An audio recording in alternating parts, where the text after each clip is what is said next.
लुकमान ने यह भी कहा कि बेटा, अगर कोई अमल चाहे राई के दाने के बराबर भी छोटा हो और हो भी किसी पत्थर के अंदर या आसमानों में मख्फी हो या जमीन में, अल्लाह उसको क़यामत के दिन ला मौजूद करेगा।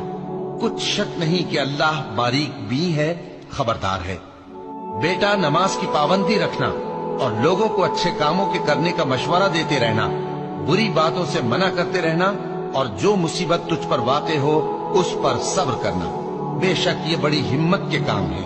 और तकब्बुर करते हुए लोगों के सामने गाल न फुलाना और जमीन में अकड़ कर न चलना, इसलिए कि अल्लाह किसी इतराने वाले शेखी खोरे को पसंद नहीं करता।